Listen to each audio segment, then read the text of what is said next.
mga bebe ko, may kakainin na naman tayo. Ito na pala ang stick-on natin. Ayan.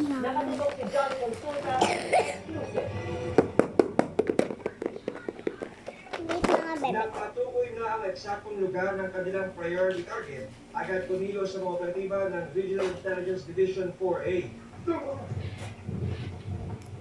Ayan mga bebe. Ito na. Arestado ang 24 anyos na suspect sa serye ng panggagasa sa Cavite, Bulacan at Quezon Province. Nagkaroon tayo ng victim ito. Mami, can you open? Kinantay mo pa ako. Sana, inatim na naman na re-raping na sana nito. Rico kasi Papawid na naman sana ito na rescate. Considering na yung lugar na pinagkabuhan niya. Wala kang kabuto, boy. Pupunta na sa atin. Ayon sa Calabarzon Police, edad 5 at 11 anyos ang kanyang mga nabiktima sa Cavite, Bulacan at Quezon bago nagtago sa bahagi ng Bicol. Ang kanyang ginahasa sa Padre Burgos, Huwag ka na, pinatay ano ka ba, at itinapon nag-vlog? sa ilog. Meron siyang Marami na naman ni tatlong rape cases. Kaya na nag-vlog nga. Isa doon ay rape with homicide pa. Lahat ay takot sa kanya, even his family ay takot sa kanya kasi Bibi ko ta. here! yung Bibi victims ko niya, ta. yung victim niya to conceal yung rape na May lalagay lang ta. executed by him. This Magkano ka ba? No na. rapist, serial rapist, Wala. Hindi pa all nga. minors that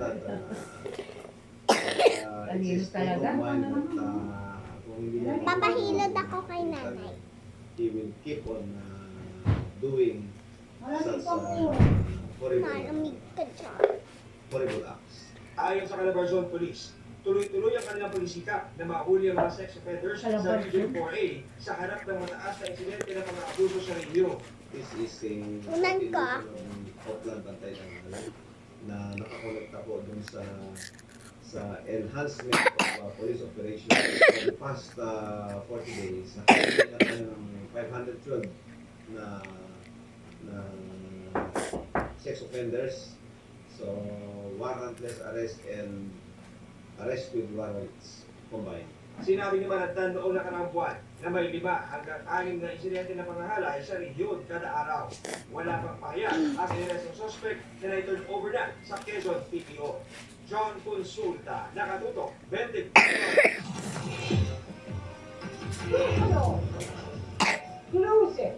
4 na Vietnamese na walang lisensya pero nagpapatakbo ng dental clinic na bagsak presyo umano, arrestan.